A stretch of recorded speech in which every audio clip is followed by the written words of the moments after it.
Okay, thank you everybody for coming here to welcome Micah Nori as the new head coach of the Trailblazers. So here to welcome Micah and of course his wife Melissa. Thank you for joining us. Got to know Micah really well over the last few months and couldn't be more excited about what he's gonna bring to us as a leader. I mean, his skill set is incredibly unique in his, ability to teach, to lead, to communicate. High basketball IQ, very well experienced, very good developing players. He's coached 27 All-Stars. Just a skill set that, as we talked to all these different candidates, Micah really stood out just in his composite makeup, but specifically about who he is as a person. I think our guys are going to love him. They're going to get the most from him. He's going to get the best out of them. And we're just really well positioned with Micah at the helm. The best part of my job, my favorite thing about what I do is I have a front row seat to watching people live their dreams. Whether it's the players, the staff, external people like you, the media, agents, shoe execs, all the different people around our game. Excuse me. It's such a cool and unique thing to watch people do what they love and passionately, go on their path. So to be next to Micah through this, just couldn't be more excited and can't wait to get started. Thank you, Joe. First of all, thank you to Tom and Rip City Rising Group for entrusting me with this opportunity. Thank you to Joe, to Andre. Thorough search, enjoyable. Look forward to working with you all collaboratively for sure. I look forward to, again, thanking the Timberwolves, Alex Rodriguez, Mark Lori for the opportunity that they gave me as well, Tim Conley and his staff, Matt Lloyd, Dell Demps, Coach Finch, that staff and those players. Without them and without the success that we had as a group the last 5 years, I'm not here. To my family, to my wife, Melissa, long time, 28 years of a single mother, essentially, as that's how stuff goes in the NBA, so thank you. To my son, Dante, and Mia as well, their support, they gave up a lot for me, obviously, Dad not being home quite a bit. My mom and dad back in Middletown, Ohio, Fred and Sandy, and then my brother Brady, his family, my sister Daenerys, sister Emmy, all of my nieces and nephews wanted me to announce their names, but families will cover it. Again, to this fan base, to Rip City, I finally get to be on this side of it after 28 years of coming out here and just seeing all the red, seeing all the noise, and just it's a very tough to play. And I look at it and super excited to be a part of it, and I can promise you that every single night, and I don't like promises and guarantees, but we are going to be a team. We will play hard for 48 plus. We're going to play smart for 48 plus, and we'll play together for 48 plus. And then finally, to these players, a playoff roster that's bringing everybody back, and we get to add a Hall of Famer in Dame Lillard to this group, so I'm excited to move them forward. And the greatest gift that I can give these players as a coach is the gift of accountability and holding them to a championship standard every day. And my belief in them is going to, and me holding them and being defiant in that matter and holding that accountability and that championship standard, let alone starts the foundation to show myself and my staff doing the same things, how much we care about them, not only as players, but more importantly, as people. I'm excited, I can't wait to get started, and I'm looking forward to every single bit of it. Micah. Hi, Jason Quick with The Athletic. How do you think you can help this team win? I think the one thing that this group has done is they did win last year, so they got a taste of it. I think under some tough situations, Tiago and his staff, a lot of them are here as well, they did a phenomenal job of getting that team into the playoffs. We're adding, as I mentioned before, Dame Lillard back into the fold. And when you add that type of talent, and if, again, the biggest things for us is to, from where they were last year, taking that step forward. How we're going to do that, and not to be cliche-ish and those type of things about playing hard and playing smart, but there's some things that we can clean up. We're not going to lead the league in turnovers. So we can clean those things up. We're going to be very good at what we define as being important and what we pay attention to and the execution of those things, and also end the games. This team last year was 21-22 in 2 possession games with 5 minutes to go. So the end of game, what I hope is we can't guarantee makes and misses and stops, But I tell you this, they're going to have to make shots, and we're going to force them to make tough shots. We're not going to hope they miss. I can promise you that, and we will get good looks. And our charge and our group is looking to put them in positions to be successful on a nightly basis, and that is how I believe that we can help. And again, we have a great foundation and a great base that Tiago and his staff and what Joe and these guys have put together to move forward with. And I would like to say to that, Jason, as well, as a first-time head coach, you very rarely get an opportunity to coach a roster that has already been in the playoffs. Usually you're taking over bad situations or tough situations where you're going to have some bumps and bruises. But very, very fortunate to have the roster that we have moving forward. Hey, Micah. Guillermo with KATU. Congrats on the position. How was that moment with your family once you told them, hey, I'm going to be a head coach in the NBA after all this time? It was great, as you can imagine.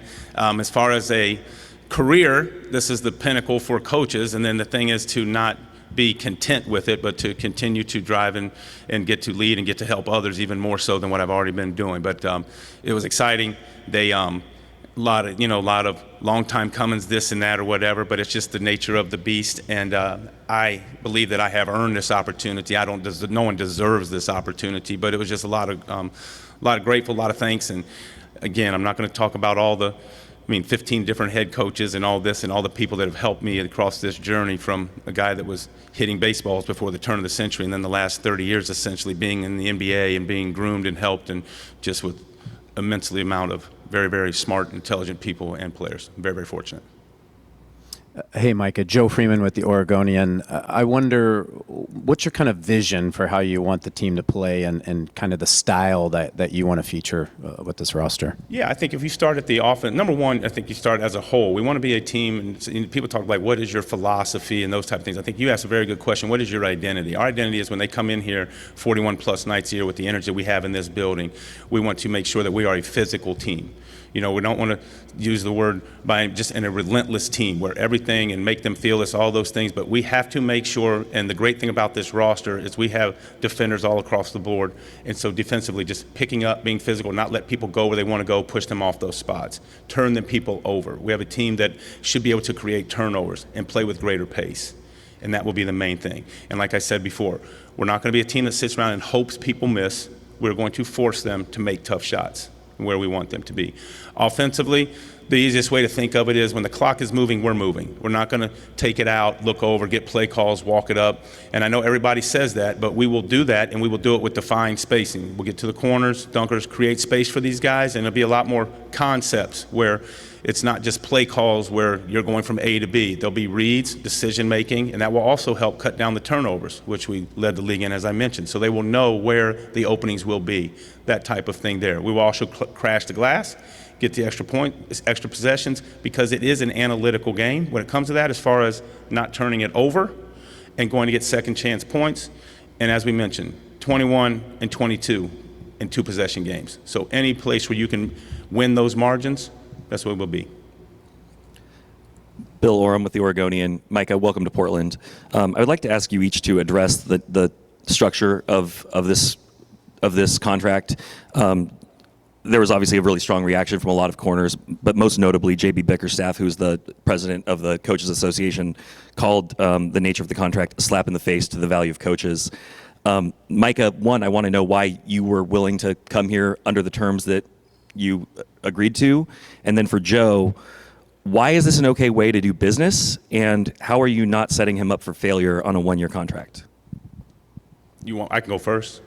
I spoke to JB today, and he called me, and I said the way that I took that comment was that he is the president of 285 coaches, and he is defending his union. I sit on the board of that coaches group, and then we had a very good conversation, and we're fine. I'm fine with what he said. He has no bearing on me and how my feel is. As far as the contract goes and the way it's set up, the way that I look at this is opportunity. For 28 years, the first 25 of which I never had an agent. So every decision that I made, never once did money come into play, or the years. I look at the opportunity, knowing if I am successful, that all those other things will take care of themselves. And for 28 years, I've been very, very fortunate. I'd like nothing more than in about 5, 6, 7 years to Joe be the first guy to ever fire me in the NBA. So 28 years I've been on a bench. And the way I look at it, when you talk about opportunity, is number one, Do I believe that I can do the job? Yes, I do. Do I believe in this roster? Do I believe in Drew Holiday and Denny Advia and Dame Lillard and City and Donovan and Scoot? And the list goes on and on. Yes, I do. Do I believe in Joe? Absolutely. Look at the roster that has been in the playoffs for adding Dame and where we can go in the future as far as flexibility and what he's done in roster management. And then Tom. Do I believe in Tom and do I trust Tom? I base it on what he's told me and the conversations that we've had. And all I do is I can go on what his track record shows. And I know that 7 days ago, he lifted a cup with the Carolina Hurricanes with the only coach that he's had in the 8 years as owner of that team. So again, to answer your question, the contract, those things will all take care of itself. Somewhere down the road, we're not going to get into the amount of monies and all that. That's nobody's business. But as far as I'm concerned, the contract is signed. It's in a drawer. I've never seen anybody, player or coach, bring their contract out onto the floor and say, okay, well, your contract is this. We'll give you 5 more points in that and there. And I believe in these people standing behind all this group with this staff that, again, is a playoff coaching caliber staff and whoever else we bring in to add to that. And I am super excited, and that's the way I base it and think on it. All I'll say, Bill, is, Micah and I and Tom, we agreed to take a chance on each other. We believe in him. He believes in us.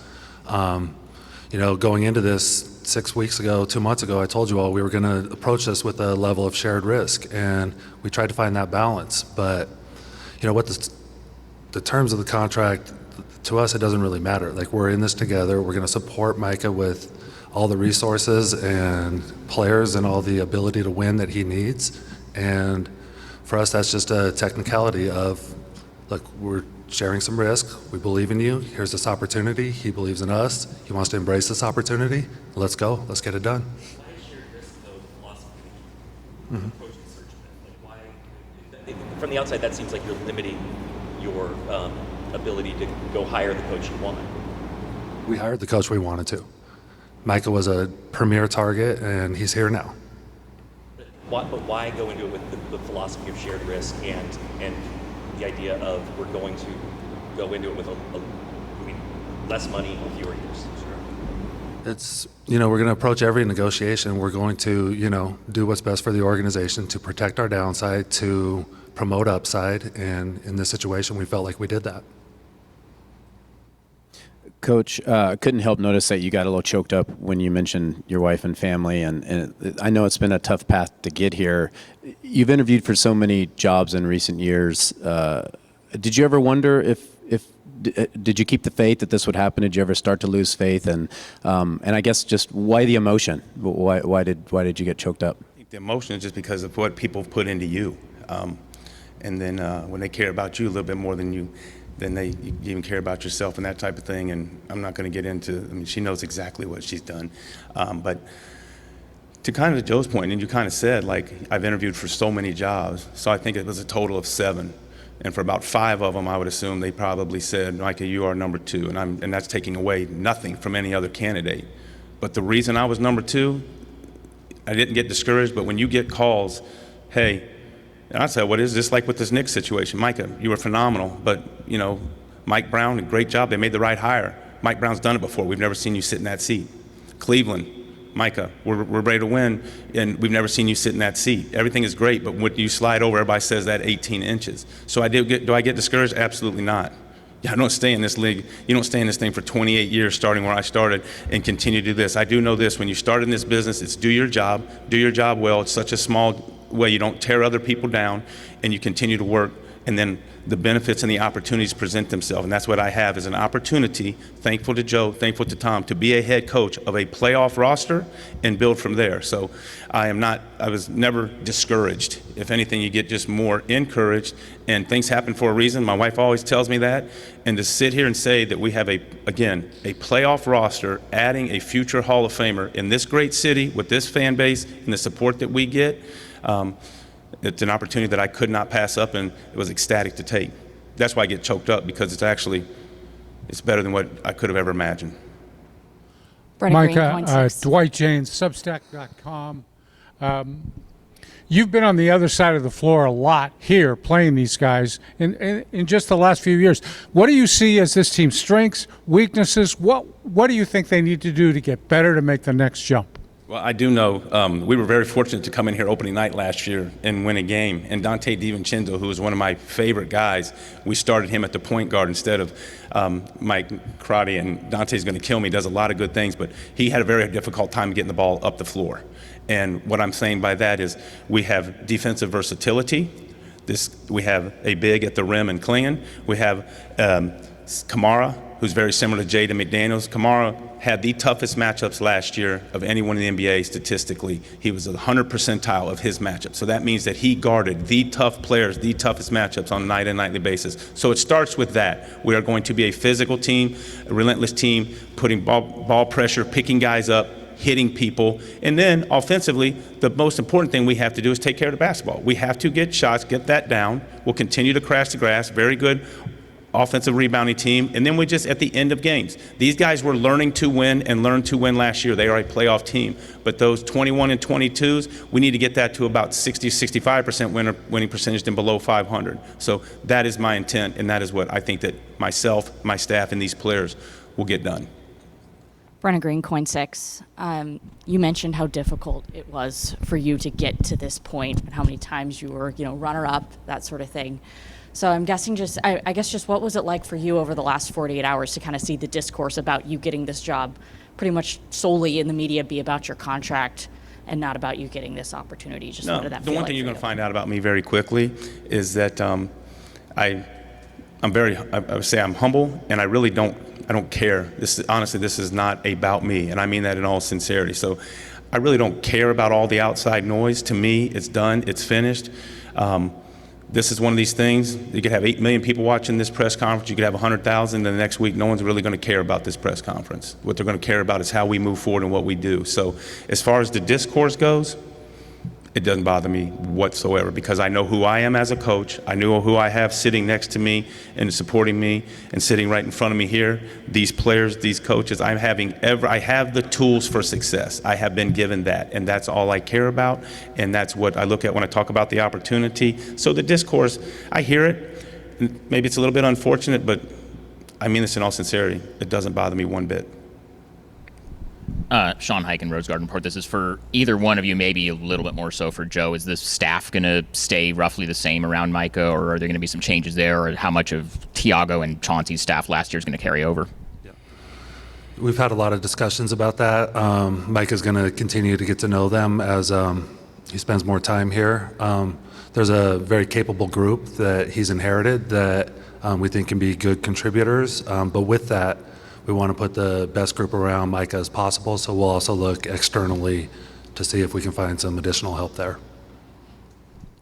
Eric Gunderson, Associated Press in the Burner NBA. Question for you, Micah.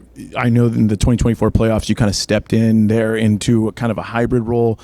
During that experience, what did you learn about yourself as a coach taking on more responsibility in such a high leverage situation? Yeah, I think the first thing that I learned is, as a head coach, you can't just major in minors. And what I mean by that is, as an assistant coach and helping Coach Finch, it's more thinking of combinations on the floor, this, that, and the other. We all do. We get a little more excited about the referees and hollering and yelling at those guys and that type of thing. So what I mean is, when you are the head coach, you have to learn to rely and trust more people, meaning your staff. Hopefully you've done the groundwork for the players to execute as you need them to, and leaving the officials alone and focusing on the next possession, who's on the floor, that type of thing. What I did learn is that I can do it, and I can do it at the highest level in a Western Conference playoffs Game 7. Now, I'm not going to lie. Thank goodness for Anthony Edwards, and thank goodness for Naz Reid and Karl Anthony Towns. I'm not taking that away.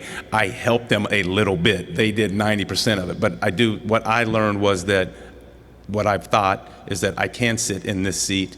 I can do it, but the difference is what you can't micromanage every single thing. You have to get good people around you and trust people. And that being said, I told Joe and I told these guys, this, as far as the staff goes, I've been on staffs where they come in and they just wipe it clean. That's what they used to do back in the day.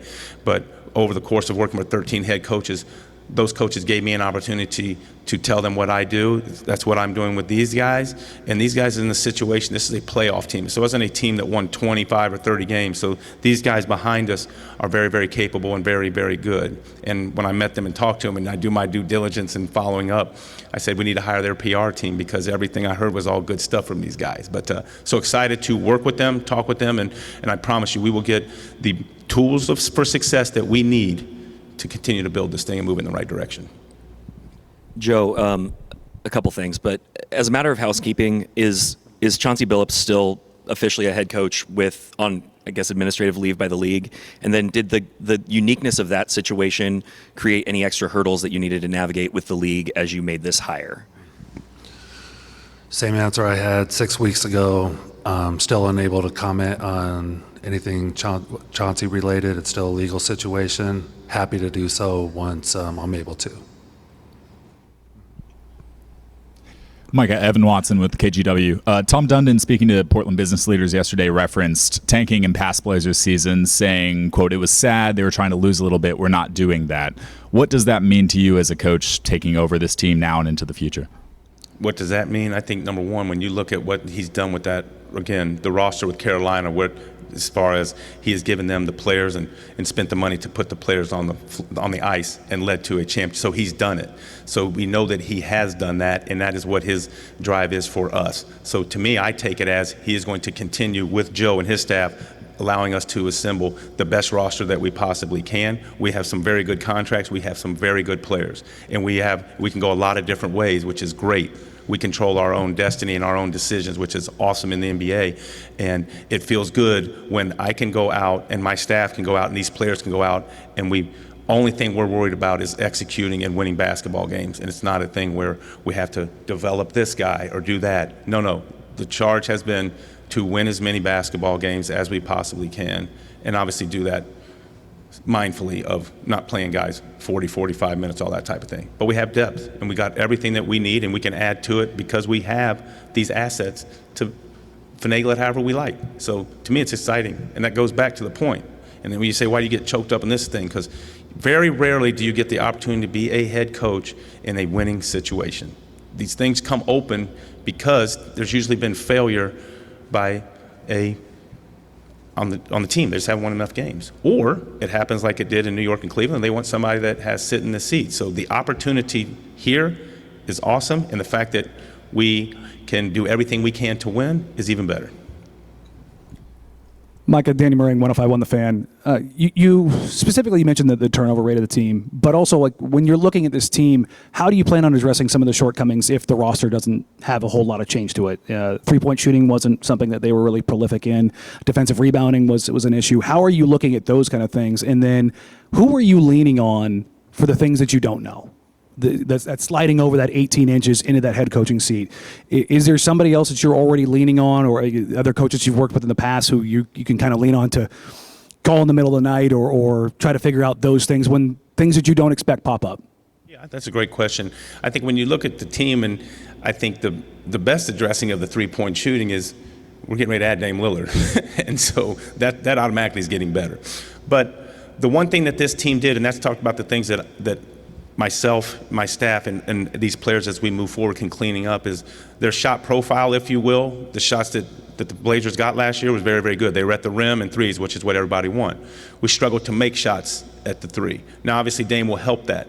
But what I did, and again, preparing for these things for the last month and a half, I know quite a bit about what's going on just from looking at it. So when you dig deeper, the three-point shooting, a lot of these guys, they can make threes, but certain ways. So maybe some of them are better catch and shoot. Some are better coming off of ball screens. Maybe some of them are better going step back left as opposed to right. So my job and my task with the staff is to show them where they excel, where they need to improve, and then we put them in position to get those types of threes. Instead of taking a step back, if you're struggling at that, then you can drive it and go here. But when you come off versus an under, you're a knockdown shooter. Take those. So putting them in those positions, so that's what I would say about the three-point shooting, all right?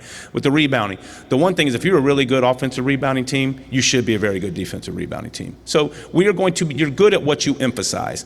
taking care of the ball needs to be a charge of us. So taking care of the ball, the defensive rebound you're talking about, and then the shooting, that's a lot of putting them in those situations, but that's how you can clean those up for sure, and that will be addressed. As far as who I lean on, in all honesty, a lot of it early on is the conversations that I've been able to have with Joe for sure, and then the people that have been here that I know. In 28 years, there's really not many people I don't know, and so I can call all those type of people and find it. But when you just dig deep into now with Synergy and Second Spectrum, you can find out, hey, what does so-and-so shoot when they're at home and they're shooting at it's ridiculous. So you can dig as deep and get into the weeds as much as you can, and then it's just a matter of figuring out what pertains to you, for sure. Mike and Nick Krupke from Rose City Sportsnet. In what ways did growing up in a household of your dad being a coach help set you up to be here today? That you know that it is, personnel, not personal. And that even as a dad figure, there was nobody harder than me than my dad. And unfortunately, my wife would tell you I did the same thing with my son. So it's not just about being hard on people, but it's about doing the right things on a daily basis. And everybody wants to talk about habits and, culture, and those things are all great, but it's living them every single day. And what is your goal? And the biggest thing that my dad instilled in me and that I've tried to instill in my son as he goes on his path is there should be no what ifs. Don't sit back and just say, oh, well, what if I would have done that, it would have been better? Or what if I'd have spent more time doing this? So figure out what your goal is, figure out the best way to get there, leave all the distractions and the noise behind. Some of the things that we talked about earlier in these earlier questions is just noise and focusing on that. That's what I learned at a very young age. And I will say the other thing that I learned at a very young age is going about the right way. And the process is more than the results, but you want to win. There is a winner and there is a loser. And that is what is great about NBA basketball. Every single night I go home and we know, did we fail tonight or did we succeed? So that's what I learned at a very, very, very young age. This one's more for Joe, going back to kind of what Micah was just saying about, looking at like internal improvement and, shooting on the roster. Would you say that you anticipate this roster largely being similar to last year's with maybe just adding back Dame and hoping for some internal improvement from some young guys, or would you expect there to be some big changes in the next week or two with free agency starting? It's still early. We just finished up the draft yesterday. We still have pretty big trade window with free agency coming up in a little over a week. So still plenty of opportunities here. With that, we feel really good about the guys we have too. So, we're just going to look to make smart deals to, be thorough and, really survey the marketplace and try to find guys that can, help us at the right price points. So, really just kind of same mentality we took in the last trade deadline. Just we know that we're not a finished product. We know we need to continue to get better, but really like the foundation we have now. How do we keep adding to that? Thank you, everybody.